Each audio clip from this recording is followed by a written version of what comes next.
Salut tout le monde, j'espère que vous allez bien. Donc aujourd'hui un petit suivi de tout ce qui n'est pas en diapose. Mais donc on a par exemple les Crématogaster scutellaris qui font diapose chaude, les Fetchenkoi et les Sanctus aussi. Après donc les deux Messors et la Abereri. Non, la Fetchenkoi ne fait pas de diapose et la Abereri elle est comme la Sanctus.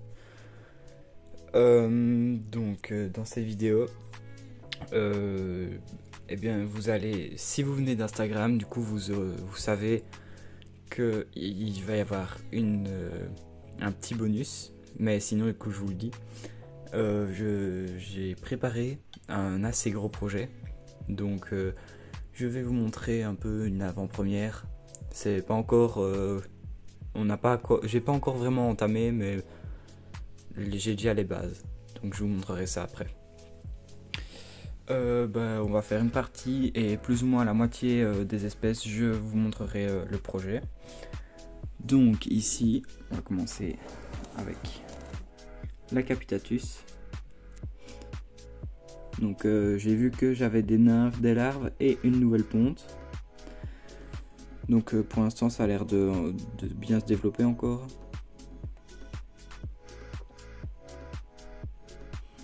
Ici le grenier. Donc mes sœurs Capitatus, c'est vraiment les mêmes que les Barbarus, sauf qu'elles sont plus, elles n'ont pas de rouge. Hop, donc là l'air de chasse. Donc c'est une espèce qui vient aussi du sud de la France, etc. C'est plus ou moins comme les Messors Barbarus niveau répartition. Ouais, c'est une espèce qui elle fait vraiment la même taille. En fait, c'est vraiment une Messor Barbarus, mais toute noire à la place d'avoir un peu des têtes rouges. Donc celle-là, voilà. Maintenant, la Messor Barbarus. Vous pouvez le voir. Du coup, j'ai changé, je l'ai retiré du nid de Anton Top. C'est pas parce que le nid avait un problème ni rien, hein, loin de là, il fonctionne très bien. C'est seulement parce que je pense que le nid était un petit peu grand pour elle. Parce que quand je vois comment elle est tout le temps tout entassée, ici maintenant elle se répartissait un peu partout. Donc avec l'humidité ici on va pas bien voir, hein. Mais là la petite coupole des déchets. Donc elles m'ont mis une petite partie là devant le tube, mais à mon avis ça restera pas là longtemps. Ici vous pouvez voir qu'il y a un beau grenier. Ici hier ça c'était rempli de liquide sucré, il y en a déjà quasi plus. Donc là on voit vraiment pas bien. Mais donc bonne nouvelle quand même. Parce que je pense que l'horloge biologique de ma Barbarus, elle s'est dit que c'était le moment de faire diapose. Donc je n'avais plus de ponte et plus du tout de couvain. Pas de larves, ni de nymphes, ni rien. Et j'ai vu donc début de semaine que j'avais une nouvelle ponte. Donc très bonne nouvelle. Elle a repris la ponte, elle a compris que il n'y aurait pas de diapose. Donc vraiment aussi une espèce qu'on dit pour les débutants, etc. Mais parfois elle peut quand même donner du fil à retordre. Hop. Je vais continuer sur le sud de la France, hein. On va prendre les Scutellaris. Donc les Crématogaster scutellaris, elles me venaient de chez All for Ants, donc à la bourse de Serein. Je leur ai arrangé un petit nid comme ça parce que comme je dois quand même m'absenter souvent, si je les mettais dans un tube sec, eh bien je n'aurais pas su leur donner quand même de l'eau un petit peu tous les 2 jours plus ou moins. Et du coup je leur ai fait une petite aire de chasse avec un mini abreuvoir et un demi-tube comme ça pour mettre la nourriture. Et je leur ai fait un petit nid en liège. Donc ici on peut voir. Je suis à 2 ouvrières, donc une belle reine. Et je pense que j'avais 2 ou 3 larves et de la ponte. Ouais, c'est derrière la reine.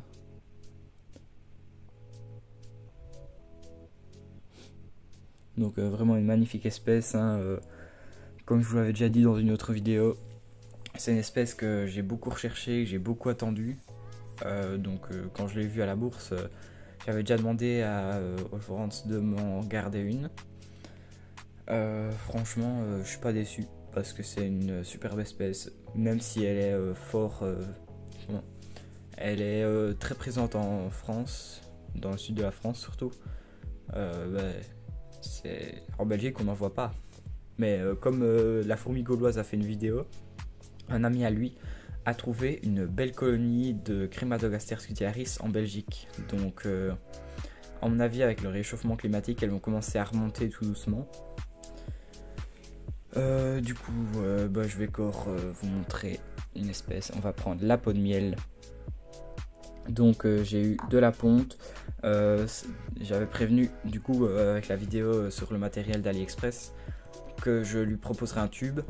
Elle a choisi le tube, donc c'est parfait. Vous pouvez voir ici, on voit pas très bien là devant elle et là sa ponte. Oui, il y a beaucoup d'humidité, mais ça n'a pas l'air de déranger ni rien. Elle a même plutôt l'air d'aimer ça, puisqu'elle a répondu quand elle était dans le tube. Maintenant, je croise les doigts pour avoir des larves, parce que voilà quoi. Je l'ai depuis début septembre, et c'est toujours de la ponte, puis ça meurt, puis de la ponte, et ça meurt, et ainsi de suite. Donc vraiment pas facile du tout même, cette espèce. Donc elle me venait de chez Antenco.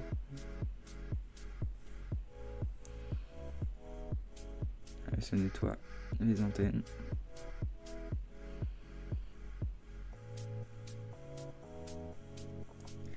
Cette espèce je la trouve vraiment magnifique, mais pour un débutant non. Mais même moi je pense que j'aurais encore dû attendre en fait avant de la prendre, parce que visiblement je n'y arrive pas. J'ai essayé différentes conditions, j'ai essayé de chauffer un peu plus, chauffer un peu moins, avec moins d'humidité, avec plus d'humidité, dans un nid un peu plus grand, dans un nid un peu plus petit. Et là je lui ai proposé le tube et elle y allait, donc je croise les doigts, j'espère vraiment que ça va marcher cette fois. Maintenant on est plus ou moins à la moitié. Alors je vais vous montrer donc le projet dont je parlais tout à l'heure. Hop. Là donc l'étagère des fourmis, et comme vous le voyez ici, un géant terrarium, enfin géant, c'est un 45-45-60, donc je trouve que c'est quand même une assez bonne taille. Donc c'est un terrarium, je ne sais plus la marque.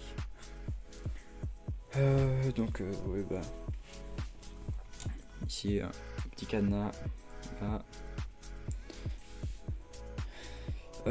les papiers des bourses et une feuille que j'ai faite, donc Insectorama.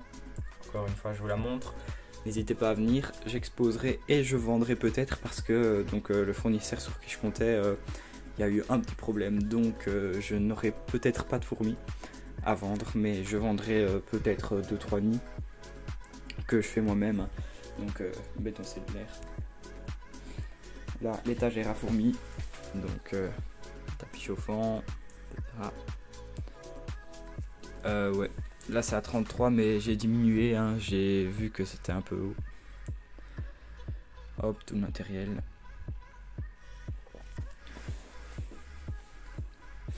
Donc ce terrarium là,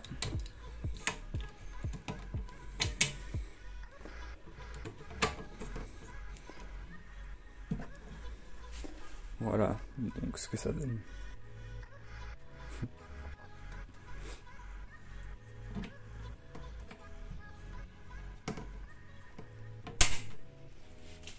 Hop.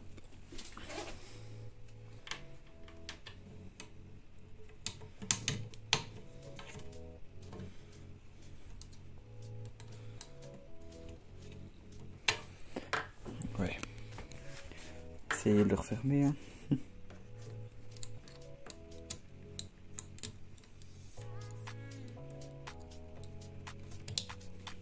Voilà.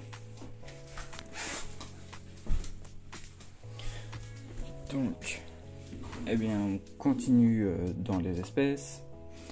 On va prendre les Abereri. Donc vraiment superbe espèce ça. Donc comme je vous le répète à chaque fois pratiquement, celle-ci, les Abereri et les Sanctus, mes deux espèces préférées de mon élevage. Donc ici je n'ai pas vu s'il y avait des nouvelles pontes, mais je sais qu'il y a des larves, dont deux sur le point de tisser. Donc on verra ça, ce que ça donne. Donc celles-ci aussi, elles me viennent de chez Antenco, hein, de chez Thibaut, que je lui avais pris au stand à la bourse aux insectes de Serein. Hop, les Fetchenkoi.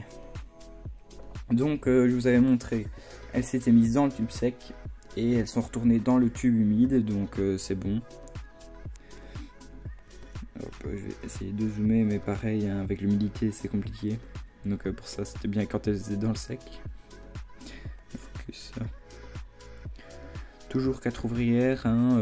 Ici je n'ai pas vu s'il y avait de la ponte, mais je sais qu'il y a des larves. Là on les voit un petit peu, vraiment juste ici. Là on voit la tête de la reine à travers une goutte d'eau. Ah voilà, là on voit à travers la goutte d'eau, on voit un peu le couvain. Donc celle-ci aussi, donc ça venait de chez Antoine Top. Donc elles vont super bien. Comme certains m'avaient dit, oui tu devrais faire une diapose, etc. Eh bien moi je ne fais pas de diapose. Parce que celle-ci du coup, le couvain continue de se développer. Et comme on m'a dit dans les commentaires, et je suis totalement d'accord avec ça, si ça continue de se développer, c'est que pour elles ne sont pas prêtes à faire une diapose. Si le couvain arrêtait de se développer, etc., que les fourmis étaient moins actives, là ok je ferais une diapose. Mais ici je vois qu'il y en a souvent qui sont dans l'aire de chasse, donc je vois pas l'intérêt de faire une diapose si elles n'en ont pas envie. Hop, donc ici les Sanctus qui voyagent, hein, ce matin, elles étaient ici dans le tube humide et là elles sont retournées dans le tube sec. Ici je ne sais pas où elles ont mis les œufs, mais je sais qu'il y a des œufs et des larves. Donc là en dessous de la reine on peut voir, hein, les larves et on voit les œufs à côté. Ça. Vraiment magnifique. Donc toujours 3 ouvrières. Là vous voyez bien les larves. Et ici on voit encore, ah bah c'est une petite larve maintenant. Donc j'avais 3 œufs, j'en vois plus que 2. Dont une petite larve. Donc j'ai un œuf qui a éclos, c'est très bien. Des ouvrières qui sont vraiment magnifiques. Et elles sont d'assez grande taille en plus, hein, donc vous voyez.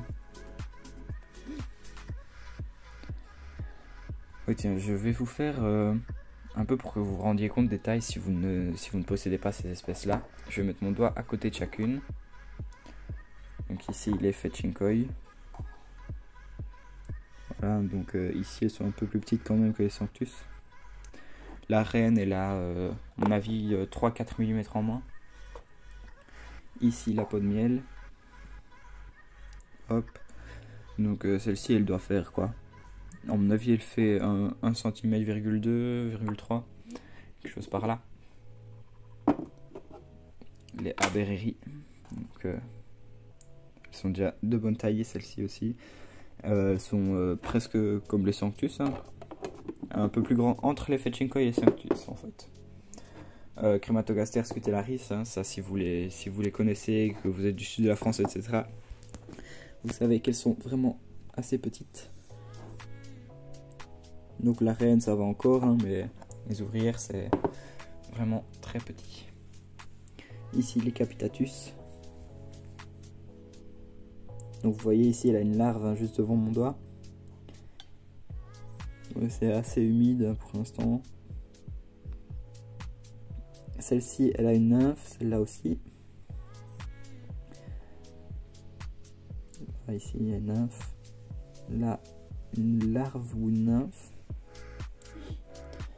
Donc celle-ci c'est bien aussi, elle recommence à se développer. Et les petites Messor Barbarus qui sont aussi comme ça, voilà. Là elles sont fort regroupées ici. À mon avis c'est avec la lumière, hein. Parce que dans l'étagère elles ont un petit peu la lumière du jour mais pas trop non plus, comme ça c'est vraiment pas bien pour elles, c'est ce qu'il faut. Bah oui, donc si vous vous y connaissez en imprimante 3D, hein, tant que j'y suis, parce qu'en fait donc j'ai une imprimante 3D Under 3, mais j'ai un problème avec, je n'arrive pas à faire marcher. Donc comment, en fait ce qui se passe c'est que je transforme via Creality Cloud, je transforme les fichiers STL, donc pour ceux qui se connaissent ils savent ce que c'est, je les transforme en G-code et puis je passe le G-code sur la clé et sur la micro SD. Et puis une fois que je fais ça, je mets dans l'imprimante la petite micro SD, je sélectionne, je mets print from media, et donc je sélectionne fichier, etc. Et avant ça, d'abord je configure la température, etc. Donc la buse c'est 200, ouais c'est 200 la buse, et c'est 60 pour le tapis. Donc je comprends pas trop pourquoi ça marche pas. J'ai essayé, j'ai mis le fil dedans, c'est du PLA et je comprends pas. Donc si vous y connaissez, merci de vouloir m'aider. Ça pourrait vraiment aider parce que si j'y arrive, je pourrais faire des nids et vous les faire gagner. Donc ça serait bien, c'est pour vous, hein.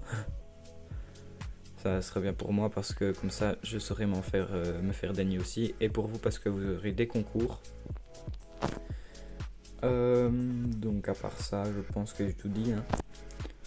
Oui, sur Instagram on m'a demandé mes aires de chasse comme ça, c'était quoi?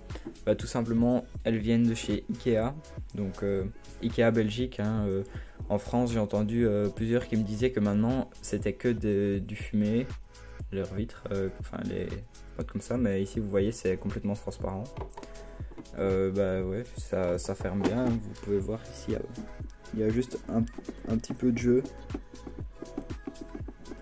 mais il n'y a pas de trou.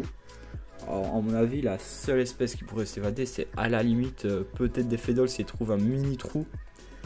Mais franchement, je pense pas. En utilisant celle-là, j'ai jamais eu d'évasion. Donc, franchement, pour moi, il n'y a aucun risque. Donc, comme ça, simple. J'ai même pas mis d'anti-évasion. J'en mettrai plus tard quand la colonie va grandir. Et donc, ici, bah, tout simplement un petit filet. Est-ce que ça va faire le focus? Ouais, un petit grillage ou quoi, même style du moustiquaire ou quelque chose comme ça. Donc je pense que ça va être tout pour aujourd'hui, hein. On est déjà à 18 minutes 40. Donc merci d'avoir regardé jusqu'ici, hein. Un petit like, on s'abonne, commentaire, hein, n'hésitez pas. Si vous avez des questions, quelque chose comme ça sur Instagram, et merci d'avoir regardé. Bye.